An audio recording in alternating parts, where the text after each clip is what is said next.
सभी का मेरा यूट्यूब जीरो नॉलेज में। आज हम लोग वेस्ट बंगाल क्लास 10 का ट्रिग्नोमेट्री चैप्टर डिस्कशन करने वाले हैं। और इससे पहले हम लोग एक एक्सरसाइज पर डिस्कशन कर चुके थे एंगल के बारे में, है ना, मेजरमेंट ऑफ एंगल। आज हम ट्रिग्नोमेट्री स्टार्ट कर। ट्रिग्नोमेट्री बहुत ही इंपॉर्टेंट पोर्शन मैथ का, बहुत ही इंपॉर्टेंट पोर्शन है मैथ का ट्रिग्नोमेट्री। ट्रिग्नोमेट्री अभी क्लास 10 में तुम लोग पढ़ रहे हो तो छोटा सा पढ़ना है, छोटा सा पार्ट है, एक चैप्टर है ट्रिग्नोमेट्री और नॉर्मल सा है, कोई ज़्यादा खास नहीं है। लेकिन जब क्लास 11 में उठोगे तो ना ट्रिग्नोमेट्री में कोई चैप्टर है, ठीक है, और उसमें कम से कम 10-11 एक्सरसाइज होंगे और डिफरेंशिएशन और इंटीग्रेशन बोल के एक चैप्टर होता है जो कंप्लीट बोल सकते हो ट्रिग्नोमेट्री के ऊपर डिपेंड है। तो बहुत ही इसका इंपॉर्टेंट है, बहुत ज़्यादा इंपॉर्टेंट है। फिलहाल अभी हम इंपॉर्टेंट पे डिस्कशन नहीं करेंगे, हम डिस्कशन करेंगे चैप्टर के ऊपर कि ट्रिग्नोमेट्री चैप्टर है क्या। देखो, अगर हम बात करें ट्रिग्नोमेट्री का, ट्रिगोनोमेट्री का अगर हम बात करें, ठीक है, तो ट्रिगोनोमेट्री में हम लोग बेसिकली रिलेशन करते हैं साइड और एंगल का। किसका? राइट एंगल ट्रायंगल का। राइट एंगल ट्रायंगल का साइड और एंगल के बीच में रिलेशन पढ़ते हैं बेसिकली ट्रिगोनोमेट्री में, ठीक है। साइड और एंगल का रिलेशन पढ़ते हैं, ठीक है, साइड और एंगल का रिलेशन पढ़ते हैं। हमने बोला राइट एंगल ट्रायंगल का साइड और एंगल के बीच में रिलेशन पढ़ेंगे ट्रिगोनोमेट्री इस एक्सरसाइज में। फिलहाल अभी ट्रिगोनोमेट्री हम लोग को जो पढ़ना है ना, उसमें 3 एक्सरसाइज है। तो हम लोग आज पहला एक्सरसाइज, इस एक्सरसाइज का नाम क्या है? 23.1 है ना, 23.1 एक्सरसाइज है, ठीक है। अभी हमने बोला राइट एंगल ट्रायंगल का, ठीक है। जैसे राइट एंगल ट्रायंगल को डिस्कशन कर लेते हैं एक बार कि राइट एंगल ट्रायंगल है क्या, जानते भी हम लोग, फिर भी पढ़ लेते हैं राइट एंगल ट्रायंगल के बारे में। देखो, राइट एंगल ट्रायंगल का बात कर रहे हैं तो वो ट्रायंगल जिसका एक एंगल जो है वो 90 डिग्री का होता है उसे हम राइट एंगल ट्रायंगल बोलते हैं। तो ये एक राइट एंगल ट्रायंगल है, ये एक राइट एंगल ट्रायंगल है, ये एक राइट एंगल ट्रायंगल है। क्यों? क्योंकि इस ये जो एंगल है वो 90 डिग्री का है और इसका हमने नाम दे दिया ए, बी और सी। ये जो 90 डिग्री का एंगल बना ना, ये 90 डिग्री का जो एंगल बना ना, इस एंगल का जो ऑपोजिट साइड होगा, इस एंगल का जो भी ऑपोजिट साइड होगा वो हाइपोटेनस कहलाएगा, हाइपोटेनस कहलाएगा, ठीक है। 90 डिग्री का जो ऑपोजिट साइड होगा, राइट एंगल ट्रायंगल में 90 डिग्री का जो ऑपोजिट साइड होगा, इस एंगल का जो ऑपोजिट साइड होगा वो हाइपोटेनस कहलाएगा। तो ये साइड BC ये क्या कहलाएगा? आधार यानी कि बेस, ठीक है। और AB ये क्या है? हाइट है, ठीक है, हाइट, बेस है, हाइट है, हाइपोटेनस है। इन तीनों के बीच में कुछ रिलेशन पढ़े हम लोग और वो रिलेशन बताता है पाइथागोरस थ्योरम। क्या बताता है? कि हाइपोटेनस का स्क्वायर इज इक्वल्स टू, इसको हाइट भी बोलते हैं और परपेंडिकुलर भी बोलते हैं, हाइट भी बोलते हैं, परपेंडिकुलर भी बोलते हैं। तो हाइट का स्क्वायर हम h लिख दे रहे हैं यहाँ पे और बेस का b लिख दे रहे हैं। मतलब कि हाइपोटेनस का square is equals to height का स्क्वायर प्लस बेस का स्क्वायर। ये रिलेशन होता है किसके बीच में? हाइट या परपेंडिकुलर, बेस और हाइपोटेनस के बीच में रिलेशन होता है और बहुत ही इंपॉर्टेंट रिलेशन है जो हम लोग काम आएगा इस चैप्टर में क्वेश्चन को सॉल्व करने के लिए, ठीक है। तो अभी हम लोग बात कर रहे थे ट्रिग्नोमेट्री का। तो ट्रिग्नोमेट्री का हम बात करें तो इसमें ना मेनली 6 रेशियो होते हैं, 6 रेशियो है ट्रिग्नोमेट्री में, 6 रेशियो है। उसका नाम जैसे जानते हैं हम लोग क्या होता है, एक होता है साइन, फिर कोसाइन, फिर टेंजेंट, फिर कोटेंजेंट,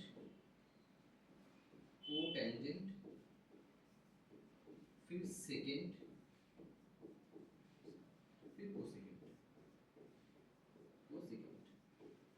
मगर तुम लोग ऐसे नहीं पढ़ना है, तुम लोग को शॉर्ट में पढ़ना है। इसको हम लोग साइन बोलेंगे, इसको हम लोग कॉस बोलेंगे, इसको हम लोग टैन बोलेंगे, इसको हम लोग कॉट बोलेंगे, इसको हम लोग सेक बोलेंगे और इसको हम लोग कोसाइस बोलेंगे। ये 6 रेशियो जिसके ऊपर पूरा चैप्टर डिपेंड है। और अभी हम लोग रिलेशन पढ़ेंगे। ये तो तुम्हारा साइड हो गया, तुम्हारा साइन, कॉस, टैन, कॉट, सेक, कोसेक, ये 6 रेशियो है जिसके बारे में जानना जरूरी तुम लोगों को और याद भी रखना पड़ेगा। याद करने की जरूरत नहीं है, क्वेश्चन बनाते बनाते हैबिट हो जाएगा और तुम लोग के दिमाग में बैठ जाएगा, ठीक है। ये 6 रेशियो है। तो हम लोग ये जो राइट एंगल ट्रायंगल है इसके साथ सीखते हैं जरा सा। अब जैसा आओ सीखते हैं अच्छी तरीके से, ठीक है। अभी हमने बताया क्या राइट एंगल ट्रायंगल, ठीक है। तो हमने एक राइट एंगल ट्रायंगल दे दिया, एक राइट एंगल ट्रायंगल दे दिया हमने, ठीक है। इसका हमने नाम दे दिया ए, बी और सी, ठीक है। और यहाँ पे 90 डिग्री है इस जगह पे, तो ऑब्वियस सी बात है इसका जो अपोजिट साइड होगा AC, ये क्या कहलाएगा? हाइपोटेनस कहलाएगा, हाइपोटेनस कहलाएगा, हाइपोटेनस, हाइपोटेनस कहलाएगा, ठीक है। मैं इसको अच्छा जब आगे पढ़ेंगे तो देखेंगे इसको क्या करना है, बहुत बड़ा हो जाएगा नहीं तो बार बार यूज करेंगे तो ये AC क्या है, हाइपोटेनस है, और ये एंगल 90 डिग्री का है। तो ये दो एंगल बच गया, कौन सा एंगल, एंगल C और एंगल A बच गया। एंगल C का हमने नाम दे दिया, ध्यान सुनना, एंगल C का नाम दे दिया हमने अल्फा। याद करो हम लास्ट डे पढ़ा रहे थे एंगल को बहुत तरीके से रिप्रेजेंट किया जा सकता है, अल्फा बीटा गामा ईटा थीटा, बहुत सारा है, ए बी सी डी, जिससे मन करे उसे रिप्रेजेंट करोगे, लेकिन सबसे ज्यादा जो यूज होगा वो थीटा यूज होगा, ठीक है, सबसे ज्यादा थीटा यूज होगा किताब में भी। मैं अल्फा ले रहा हूं, ठीक है, ये अल्फा, और ये जो एंगल है एंगल ए, ये तुम्हारा बीटा, दो एंगल लिए हमने अल्फा और बीटा, ठीक है। और मैं सिर्फ साइन पे फोकस करूंगा, साइन और कॉस पे, साइन और कॉस फोकस करूंगा, सिर्फ दो ट्रिग्नोमेट्रिक रेशियो पे फोकस करूंगा, बाकी सब एक दूसरे से कनेक्टेड होते हैं।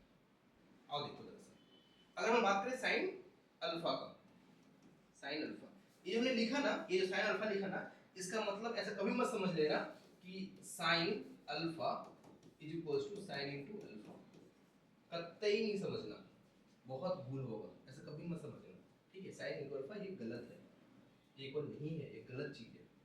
मैं अगर बोलूं ऐसे साइन अल्फा का स्क्वायर, तो तुम लोग ऐसे इसको मत लिख देना साइन का स्क्वायर अल्फा का स्क्वायर, नहीं, ये सिर्फ कैसे होगा, साइन स्क्वायर अल्फा। अब सही है, दो बातें जो बहुत ज्यादा बच्चे कंफ्यूज होते हैं, तो वो दो बात मैं तुमको सिखा दिया कि साइन अल्फा साइन अल्फा नहीं होता पहली बार, और मैं अगर साइन स्क्वायर अल्फा लिखूं सब केस में, साइन हो कॉस, जितने भी 6 ट्रिग्नोमेट्रिक रेशियो सब में यही केस अप्लाई होगा, यही कांसेप्ट अप्लाई होगा, ये कभी इक्वल नहीं हो सकता, sine alpha is equals to sine alpha नहीं, सबके लिए 6 ट्रिग्नोमेट्रिक रेशियो के लिए भी, और ये भी 6 ट्रिग्नोमेट्रिक रेशियो के लिए भी, ठीक है। ऐसे मत लिखना कभी, साइन अल्फा मतलब इसका square is equals to sine square alpha होगा सिर्फ, ठीक है, ठीक है। आगे बढ़ते हैं हम लोग, तो अभी हमने क्या बताया, साइन अल्फा की बात कर रहा हूं, ठीक है, साइन अल्फा की बात कर रहा हूं। Sine alpha is equals to क्या होता है, बहुत ध्यान सुनना, बहुत ध्यान सुनना, साइन अल्फा क्या होता है। बहुत सारे बच्चों को सिखाया जाता है sine alpha is equals to perpendicular, देखो ये परपेंडिकुलर है ना, मैं यहां पे देखो, मैं परपेंडिकुलर वर्ड यूज कर रहा हूं, ठीक है, मैं हाइट वर्ड यूज नहीं कर रहा हूं क्योंकि यहां पे एक एच है, मैं शॉर्ट फॉर्म में लिखना चाह रहा हूं, ठीक है। हाइपोटेनस को हम एच से लिख दे रहे हैं, ठीक है, एच से, और बी सी, इसको मैं बेस बोल रहा हूं, और इसको हम बी से रिप्रेजेंट कर रहा हूं, ठीक है, बी से, और ए बी, ये परपेंडिकुलर में ले रहा हूं, हाइट वर्ड में यूज नहीं कर रहा हूं, मैं परपेंडिकुलर वर्ड यूज कर रहा हूं, ठीक है, परपेंडिकुलर, परपेंडिकुलर, और इसको मैं रिप्रेजेंट कर रहा हूं बी से, इसको मैं हाइट से रिप्रेजेंट कर सकता हूं, ये परपेंडिकुलर या हाइट जो तुमको सही लगे वो यूज कर सकते हो। तो बहुत सारे बच्चों को सिखाया जाता है क्या, sine alpha is equals to perpendicular by hypotenuse, p by h, और भी बहुत सारा ट्रिक होता है, ये परपोर्ट याद कर लो, अच्छा है, खराब नहीं है, सही है, बच्चों के दिमाग में बैठ जाए तो अच्छी बात है, लेकिन मैं डिटेल में समझाऊंगा ताकि अगर क्वेश्चन घुमा करके दे तो बच्चे कंफ्यूज ना हो। साइन अल्फा बोलते हैं, बहुत से स्कूल में सिखाया दिया जाता है साइन अल्फा जो है परपेंडिकुलर बाय हाइपोटेनस, और cos अल्फा सिखा दिया जाता है बेस बाय हाइपोटेनस, बेस यानी कि बी, हाइपोटेनस नहीं, ऐसे ऐसे सिखा दिया जाता है, ठीक है, perpendicular by hypotenuse, base by hypotenuse. लेकिन मैं अगर बताऊं साइन अल्फा, तो मैं बोलूंगा sine alpha opposite side by hypotenuse, hypotenuse तो चेंज नहीं होगा ना, ये तो चेंज नहीं होगा, जो भी एंगल 90 डिग्री होगा उसका ऑपोजिट हाइपोटेनस कहलाएगा, ये मैंने बता दिया तुम लोग को, जो भी एंगल 90 डिग्री का होगा उसका ऑपोजिट हाइपोटेनस कहलाएगा। तो हाइपोटेनस तो चेंज नहीं होने वाला है, बेस और हाइट या परपेंडिकुलर में कंफ्यूजन हो जाता है कभी-कभी, क्यों हो जाता है कंफ्यूजन मैं भी बता रहा हूं, ठीक है। साइन अल्फा की मैं बात करूं, मैं अगर बात करूं साइन अल्फा का, तो वो होता है ऑपोजिट साइड बाय हाइपोटेनस। अब क्वेश्चन ये होता है ऑपोजिट साइड क्या होगा, किसका ऑपोजिट, किसका ऑपोजिट, साइन अल्फा मैंने बताया ऑपोजिट साइड बाय हाइपोटेनस, तो अल्फा का ऑपोजिट साइड, जिस भी एंगल का हम बात करेंगे उस एंगल का ऑपोजिट साइड, मैं अगर अल्फा एंगल की बात कर रहा हूं तो अल्फा एंगल का ऑपोजिट साइड, अल्फा एंगल का ऑपोजिट साइड कौन है, AB है, ठीक है। Sine alpha is equals to oppo में लिख दे रहा हूं, ऑपोजिट साइड ऑफ अल्फा, लिख दो और सही रहेगा, सुनाने के तुम लोगों को बाय हाइपोटेनस, ठीक है। तो ऑपोजिट साइड ऑफ अल्फा मतलब इस अल्फा का ऑपोजिट कौन है, AB है, तो AB और हाइपोटेनस क्या है बता दो जरा सा, AC, ये हो गया, ठीक है। अगर मैं साइन अल्फा का बात करूं यहां भी, तो यहां परपेंडिकुलर AB हाइपोटेनस AC, तो बोलोगे दोनों में अंतर क्या है? फिर कंफ्यूज क्यों कर रहे हैं हम लोग को? यहाँ भी तो वही बात आ रहा है, यहाँ भी वही बात आ रहा है। अच्छा, मैं तुमसे पूछ लूं कि ठीक है, साइन बीटा का बताओ, साइन बीटा का बताओ, तो तुम क्या बोलोगे? साइन बीटा मतलब ऑपोजिट साइड बाय हाइपोटेनस, अभी जो मैंने सिखाया, किस एंगल का? जिस भी एंगल में बात कर रहा हूं साइन बीटा का, है ना, साइन बीटा की बात कर रहा हूं मैं, तो साइन बीटा का ऑपोजिट कौन है? BC, और हाइपोटेनस क्या है? AC, तो BC बाय AC हो जाएगा। और अगर मैं ये कॉन्सेप्ट यूज करता हूं परपेंडिकुलर बाय हाइपोटेनस का, तो साइन बीटा में भी क्या जाएगा? परपेंडिकुलर। और बच्चे क्या सीख के रखे? परपेंडिकुलर AB है तो AB बाय AC। हालांकि मैं अगर बात करूं तो AB और BC दोनों दूसरे को परपेंडिकुलर है, दोनों दूसरे को परपेंडिकुलर तो है, BC AB में परपेंडिकुलर है। कोई लाइन अगर ऐसा होगा ना, इसका मतलब ये जो लाइन है इसके ऊपर परपेंडिकुलर है, और ये वाला लाइन भी इसके ऊपर परपेंडिकुलर है। BC AB परपेंडिकुलर है और AB BC परपेंडिकुलर है। मैं तुम लोग कंफ्यूज नहीं करना चाह रहा था, इसीलिए मैं ये कॉन्सेप्ट सिखा रहा हूं, ठीक है। अगर मैं इस एंगल का बात करूं, साइन बीटा का बात करूं, तो वहां पे तुम लोग क्या बोलोगे? Perpendicular by hypotenuse. तो साइन अल्फा में भी वही वैल्यू और साइन बीटा में भी वही वैल्यू, ऐसे कैसे? समझ रहे हो मैं क्या बोल रहा हूं? यहाँ पे अगर ये वाला कॉन्सेप्ट यूज करते हो परपेंडिकुलर बाय हाइट, जो कि तुम्हारा मैक्सिमम 80% क्वेश्चन इस फॉर्मूला में सॉल्व हो जाएगा, बुक में 90% क्वेश्चन सॉल्व हो जाएगा, कभी-कभी एक दो क्वेश्चन कंफ्यूज हो जाओगे, हालांकि सॉल्व हो जाएगा परपेंडिकुलर बाय हाइपोटेनस। जैसे मैं तुमको बता दिया यहाँ पे कि साइन अल्फा में अलग आ रहा है, क्या आ रहा है? AP बाय AC, और साइन बीटा में क्या आ रहा है? BC by AC। और अगर मैं इसका बात करूं परपेंडिकुलर बाय हाइपोटेनस का, तो साइन अल्फा में परपेंडिकुलर कौन होगा? AB बाय AC, और साइन बीटा में भी परपेंडिकुलर कौन हो जाएगा? ये हो जाएगा, ठीक है। इसीलिए तुम लोग का मन करे तो ये वाला यूज कर सकते हो, और ना मन करे तो मेरा वाला फॉर्मूला भी यूज कर सकते हो। ये हमने, मेरा वाला नहीं, ये किसी और का भी है, मतलब पढ़ाया गया, समझाया गया, मैं उनसे सीखा हूँ जो हमको पढ़ाया है, मैं तुम लोग को पढ़ा रहा हूँ, ठीक है। तो ये वाला फॉर्मूला ऑपोजिट बाय हाइपोटेनस, ये साइन अल्फा पे, साइन अल्फा में क्या होगा? ऑपोजिट बाय हाइपोटेनस, हाइपोटेनस तो रहेगा, साइन में भी रहेगा, कॉस में भी रहेगा, और तुमको सिर्फ ये दोनों ही वैल्यू याद रखना है, मतलब वैल्यू नहीं, दोनों, ये जो दो ट्रिग्नोमेट्रिक रेशियो है ना, सिर्फ इस पे ही तुम लोग को ध्यान देना है, बाकी सब इसी से निकल जाएगा। मैंने क्या बोला कि साइन और कॉस पे फोकस करना है, और दोनों में बेस यानी कि डिनोमिनेटर में हाइपोटेनस आएगा, साइन में भी आएगा और कॉस में भी आएगा, हाइपोटेनस तो आएगा। चेंज क्या होगा? न्यूमरेटर, साइन में ऑपोजिट होता है और कॉस में एडजेसेंट साइड होता है, कॉस की बात करेंगे अभी। अच्छा, यहाँ से एक और बात तुम लोगों को मैं बताता चलूं, साइन का उल्टा कॉसेक होता है, मतलब मैं ऐसे लिख सकता हूं sine alpha is equal to 1 by cosec alpha, या मैं ऐसे भी लिख सकता हूं cosec alpha is equal to 1 by sine alpha, और मैं ऐसे भी लिख सकता हूं sine alpha into cosec alpha is equal to 1। कोई दिक्कत? ये ऐसे मल्टीप्लाई हो जाएगा, ऐसे मल्टीप्लाई तो 1 ही होगा, साइन और कॉसेक के साथ रिलेशन है, कोई दिक्कत? समझा पाए तुम लोग को? साइन का बात की, अब बात करते हैं कॉस का। अगेन ये एक राइट एंगल ट्रायंगल है, राइट एंगल ट्रायंगल हमने नाम दे दिया ABC। राइट एंगल कहाँ पे है? इस एंगल पे, एंगल B पे। इसका जो अपोजिट साइड है AC, ये क्या कहलाएगा? हाइपोटेनस। ये क्या है? बेस। और ये क्या है? परपेंडिकुलर या हाइट। मैं हाइट वर्ड यूज नहीं कर रहा हूं क्योंकि दो एक चीज हो जाएगा, हाइट बोलो या परपेंडिकुलर बोलो, ठीक है। यहाँ पे मैं फिर से वही बात कर रहा हूँ, ये एंगल है अल्फा, ये एंगल है बीटा, ठीक है। तो cos अल्फा का मैं अगर बात करूं तो वो हो जाता है base by hypotenuse, cos alpha is equal to base by hypotenuse, और sin alpha perpendicular by hypotenuse, जो कि बाकी हर जगह पे ये कॉन्सेप्ट अवेलेबल है। लेकिन हमने तुम लोग क्या बताया कि अगर मैं cos अल्फा का बात करूं तो एडजेसेंट साइड, एडजेसेंट मतलब होता है ना सटा हुआ साइड, किसका? ऑफ अल्फा का, बाय हाइपोटेनस, हाइपोटेनस। अब तुम लोग बोलोगे ये जो एंगल अल्फा है, एंगल अल्फा से दो साइड सटा हुआ है, दो साइड टच है, कौन सा? एक AC एक BC, तुम किसको ले? AC को लो ना BC को ले? तो तुमको पहले बता दिया गया कि AC हाइपोटेनस है तो बच कौन लेगा? BC। तो यहाँ पे क्या हो जाएगा BC by AC। बोलो कोई दिक्कत? कोई दिक्कत? cos अल्फा क्या होता है? Adjacent side by hypotenuse. cos alpha adjacent side by hypotenuse, और एडजेसेंट साइड क्या है? तुम बोलोगे AC भी है और BC भी है, किसको ले? AC तो हाइपोटेनस है, तो लेंथ जो नहीं है, बस क्या गया BC, BC by AC। और बाकी जगह पे क्या बोला जाता है? बेस बाय हाइपोटेनस बोला जाता है, जो कि ठीक है, बहुत सारा क्वेश्चन सॉल्व हो जाएगा, हम दोनों तरीके बता रहे हैं, ठीक है। और वही जैसे मैं पहले बताया था, अगर मैं cos बीटा का बात करूं तो cos बीटा का मैं बात करूंगा तो यहां भी क्या होगा? एडजेसेंट साइड, ध्यान सुनना, adjacent side, again adjacent side, तो यहां भी एडजेसेंट साइड यूज होगा।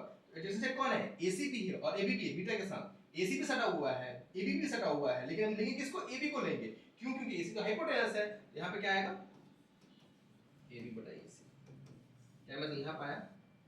देख रहे हो, एंगल चेंज हो रहा है तो वैल्यू भी चेंज हो जाएगा, लेकिन अगर तुम ये फॉर्मूला यूज करोगे तो दोनों केस में सेम आएगा, ठीक है। अब इसके साथ भी रिलेशन बता देते हैं हम।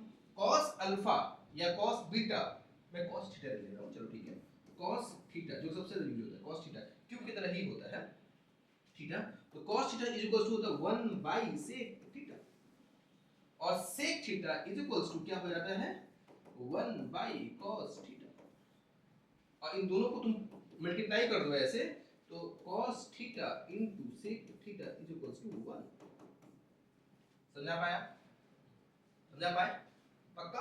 अब आगे बढ़ते, साइन देखो चाची हो गया ना यहाँ पे, साइन cos sec cosec चारों हो गए ना, अब बस कर गया tan और cot, ठीक है, tan और cot। देखो tan थीटा, अगर मैं यहाँ पे फिर से एक राइट एंगल बना दे रहा हूँ मैं, ये राइट एंगल है, इसका एंगल ये हाइपोटेनस हो जाएगा, ये A B C, ये बेस है, परपेंडिकुलर है।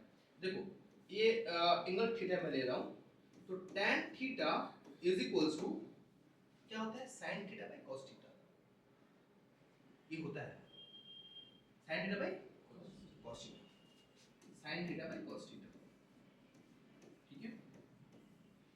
और sin थीटा हमने क्या बताया था? अगर मैं इस एंगल की बात कर रहा हूँ, अगर मैं इस एंगल की बात कर रहा हूँ तो sin थीटा क्या होगा? इस एंगल में बात करूंगा तो ऑपोजिट साइड बाय हाइपोटेनस, इसका मतलब AB बटा H, मैं H लिख रहा हूँ, ठीक है।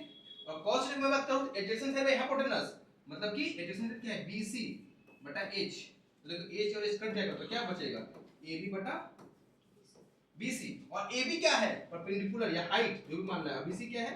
बेस, जो अगेन क्या हो गया? परपेंडिकुलर बाय बेस या हाइट बाय बेस, ठीक है। तो tan थीटा क्या हो गया? AB बटा BC, मतलब जो भी एंगल की हम बात करें उसका ऑपोजिट साइड बाय उसका एडजेसेंट साइड, हाइपोटेनस गायब, tan थीटा केस में।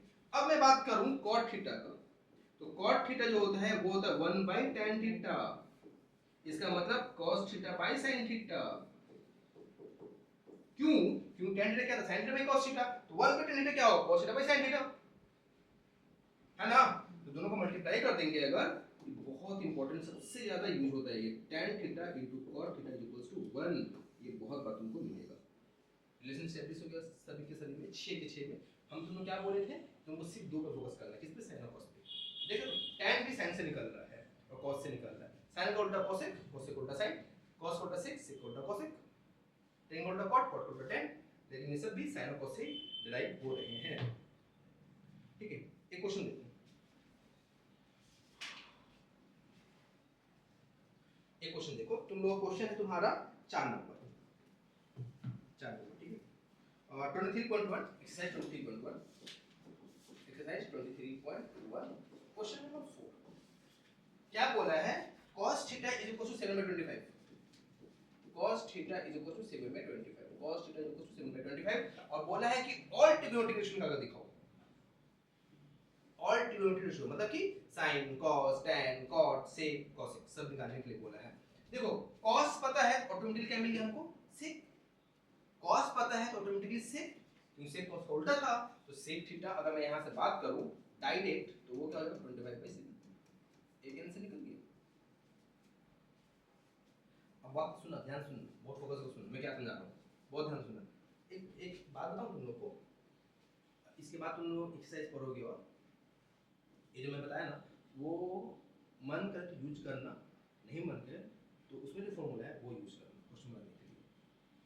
मैं पढ़ाऊंगा, वही बताऊंगा, नेक्स्ट क्लास में पढ़ाऊंगा, ये सारा यूज नहीं करना पड़ेगा, लेकिन मैं डिटेल में समझा रहा हूँ ताकि समझ में आए, हर एक चीज़ तुम लोगों को समझ में आए। मैं एग्जाम से पहले आकर ट्रिक नहीं बताने वाला, ठीक है, वो हमसे नहीं होगा, ट्रिक बता देंगे, सॉल्व करोगे तुम लोग, वो हमसे नहीं होगा, हम डिटेल में पढ़ाएंगे, ठीक है। तो देखो ये हो गया ये अगेन मैं बात कर रहा हूँ क्योंकि इस एक्सरसाइज में राइट एंगल ट्रायंगल की बात कर रहा है, तो ए बी सी और ये एंगल क्या है 90 डिग्री क्या है, तो इसका जो अपोजिट क्या होगा वो हाइपोटेनस हो जाएगा, ये हाइपोटेनस हो गया, ठीक है। cos theta is equal to क्या पढ़े थे, एडजेसेंट साइड बाय हाइपोटेनस, मैं दोनों बात यूज करूंगा, एडजेसेंट साइड बाय हाइपोटेनस तो रहेगा, और एक और फॉर्मूला मैंने क्या बताया था, base by hypotenuse, base by hypotenuse. तो बेस क्या है, ये हाइपोटेनस क्या वो मतलब कि BC बाई H, मतलब ये क्या हो जाएगा BC बाई H, H मतलब हाइपोटेनस यानी AC मान लो, ये रेशियो तो नहीं दिख रहा है, ये रेशियो को क्वेश्चन में नहीं पढ़ाया था हमने, ये क्या है BC बटा 7 AC बटा 25, देखो ये 7 यहाँ आ गया, AC यहाँ आ गया, ऐसा लिख सकते हैं इज इक्वल्स टू के, तो BC is equals to 7K और AC is equals to 25K। अब बताओ BC क्या है बेस और AC क्या है हाइपोटेनस, तो ट्रायंगल का सबसे राइट एंगल ट्रायंगल का सबसे इंपॉर्टेंट फार्मूला क्या था, हाइपोटेनस का square is equals to perpendicular का स्क्वायर प्लस बेस का स्क्वायर, तो हाइपोटेनस क्या है 25K, 25K का whole square is equals to perpendicular का स्क्वायर, परपेंडिकुलर को नहीं पता है वो निकालना है हमें, AB का स्क्वायर प्लस बेस का स्क्वायर, बेस क्या है BC, BC पता है हमको 7K का स्क्वायर, 25K का स्क्वायर 625 होगा, या यूं यूज करो इसको इधर लेकर के आओगे तो a plus b into a minus b formula use करके सॉल्व कर लोगे, ठीक है। तो मैं 625 लिख रहा हूं, 625K स्क्वायर और 7 का स्क्वायर क्या होता है 49, तो 49K square is equals to AB का स्क्वायर, तो सॉल्व करो 9 6 15 1 7 11 5 K स्क्वायर AB का स्क्वायर, तो AB इज इक्वल टू क्या हो जाएगा रूट ओवर 576 K स्क्वायर, 576 किसका होता है 24 का होता है, 24K, ऐसा सॉल्व करो, या फिर AB का square is equal to 25K का स्क्वायर और माइनस 7K का स्क्वायर, तो यहाँ पे a plus b into a minus b का फॉर्मूला यूज कर लोगे, मतलब कि 25K plus 7K into 25K minus 7K, तो 7 5 12 2 1 3 32K और ये तुम्हारा हो जाएगा 7 7 14 18K, ठीक है। तो यहाँ तुम सॉल्व कर लोगे 24K आ जाएगा, जो तुमको सही लगे वो यूज कर लेना। AB निकल के आ गया, AB ये क्या निकल के आया 25 4K, अब तुमसे क्या बचा, सब तो निकल गया, अब ठीक है साइन थीटा, साइन थीटा क्या होगा परपेंडिकुलर, याद है ना मैं बताया था परपेंडिकुलर बाय हाइपोटेनस, यानी कि ऑपोजिट बाय हाइपोटेनस भी बोल सकते हो, मतलब क्या 24K बाय हाइपोटेनस, हाइपोटेनस क्या है, हाइपोटेनस क्या आया था 25K आया था ना, तो 25K, तो क्या होगा 24 बाय 25 साइन थीटा, साइन निकल के आ गया 6 निकल के आ गया, साइन निकल गया तो कोसेक भी निकल जाएगा ना, क्या होगा 25 by 24 sec cosec sine cos सब निकल गया, tan का बात करें अगर दो तरीके से निकाल सकते हो, sin theta by cos theta या परपेंडिकुलर बाय बेस, या मैं लिख ही दे रहा हूं BC कितना था 7K, AC 25K, ठीक है। तो अगर मैं बात करूं tan थीटा का तो क्या होगा 24K बाय 7K, एक बार आंसर चेक कर लेना, तो 24 बाय 7, और cot का मैं बात करूं तो tan का उल्टा हो जाएगा मतलब 7/20, समझा पाया मैं। इस एक्सरसाइज में जितना क्वेश्चन है वैसे सॉल्व होगा, ऐसे ही इस एक्सरसाइज 3.1 में, ठीक है। डायरेक्ट ये देखो मैं आपको डिटेल में बताया, ठीक है, तुम डायरेक्ट BC दिया हुआ 7 AC दिया हुआ 25, तो तुम 7 25 लिख के तो सॉल्व मत करते रहना, काट के वापस कर दे, वेरिएबल आना पड़ेगा तुमको, ये रेशियो यूज हो जाएगा, ठीक है। अच्छा एक और क्वेश्चन देख लो, जैसे देखो 7 नंबर क्वेश्चन देखो, 7 नंबर क्या है cot A is equals to 4 by 7.5, सॉल्व कर लो इसको। ये क्या होगा 4/75/10 मतलब कि 4 × 10/75 मतलब 5 से काटोगे तो 8/50। ये क्या है कॉट है, कॉट ए है। अच्छा उसके बाद तुमसे क्या बोला है 1 + cot square a = cosec square a, ये प्रूफ करना है। 1 + cot square a = cosec square, ये प्रूफ करना है, ये प्रूफ करना है। cosec स्क्वायर a एक्चुअली होता क्या है sin स्क्वायर a का उल्टा होता है ना। cot पता है, tan a क्या होगा मैं तुम लोगों को समझाने की कोशिश कर रहा हूं। tan a क्या होगा 15/8। और अगर मैं राइट एंगल ट्रायंगल की मैं बात करूं, ठीक है राइट एंगल की बात करूं तो ये तुम्हारा होगा क्या 15k और ये 8k, यही ना। अगर मैं बात करूं ये एंगल a है तो इस एंगल का वो साइड कौन होगा ये 15k और एडजेसेंट साइड कौन होगा 8k। अब इन दोनों का यूज करके हमको हाइपोटेनस निकालना पड़ेगा ना हाइपोटेनस। तो हाइपोटेनस कैसे निकलेगा वो फार्मूला पाइथागोरस थ्योरम, परपेंडिकुलर का स्क्वायर प्लस बेस का स्क्वायर इक्वल टू हाइपोटेनस का स्क्वायर मतलब 15k। ये क्या है a b और c, तो ac का square is equals to ab का स्क्वायर प्लस bc का स्क्वायर। तो ab क्या है बता दो जरा सा, ab कितना है 15k है तो 15k का स्क्वायर और bc 8k का स्क्वायर। 15k मतलब 225k, 15 का स्क्वायर होता है 225 k स्क्वायर, 8 का स्क्वायर होता है 64k स्क्वायर। तो ये तुम्हारा 5 और 9 6 2 8 289 k स्क्वायर। ये क्या है ac, तो AC इक्वल टू क्या हो जाएगा √289 k स्क्वायर। 289 का मतलब होता है 17 k। ये क्या निकल गया AC, AC क्या है हाइपोटेनस है वो क्या है 17 k है ना। तो अगर मैं बात करूं cos का, नहीं sin निकालना हमको ना, तो sin का उल्टा cosec होता है या तुम डायरेक्ट cosec भी निकाल सकते हो। मैं बताना चाह रहा हूं कि तुम अगर सबका अलग-अलग फॉर्मूला याद रखोगे तो बहुत अच्छी बात है, इसमें कोई डाउट नहीं है।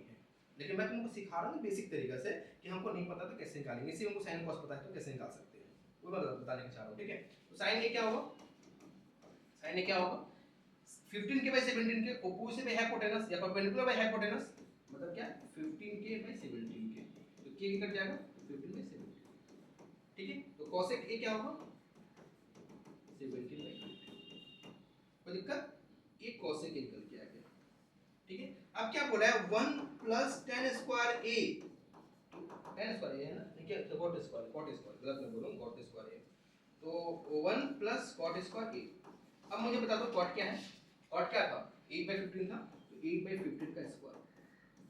अब मुझे बताओ 8 मतलब 64/15 का स्क्वायर 225, सॉल्व करोगे तो क्या आएगा 5 4 9 6 2 8 289/225 आएगा। सॉल्व करोगे तो इसको यहां ले जाकर सॉल्व करोगे तो ये आएगा। अब क्या है cosec स्क्वायर है मतलब इसका स्क्वायर निकालना पड़ेगा, निकाल दो इसका स्क्वायर। तो ऐसे लगा कंफ्यूजन टाइप का होगा, ठीक है देखिए ध्यान से देखना cosec स्क्वायर क्या होगा 17/15 का स्क्वायर 17/15। 17 का स्क्वायर क्या होता है 289, 15 का स्क्वायर क्या होता है 225, क्या इक्वल है, ठीक है। तो अभी हमने बेसिक से बताया समझाने की कोशिश किया कि sin cos tan cot सब क्या है।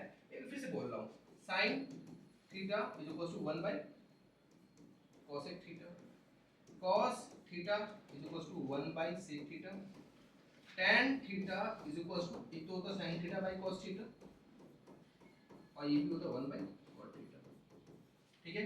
और मैं क्या बताया था sin theta is equal to perpendicular by hypotenuse भी बोल सकते हो या फिर ऑपोजिट साइड बाय हाइपोटेनस, लेकिन मैं बोलूंगा प्रीफर इसको करना, इसमें कंफ्यूजन हो सकता है। और अगर मैं बात करूं cos थीटा का तो वो होता है एडजेसेंट साइड बाय हाइपोटेनस और एक और क्या होता है बेस बाय हाइपोटेनस, मैं बोलूंगा इसको प्रीफर करना, ठीक है।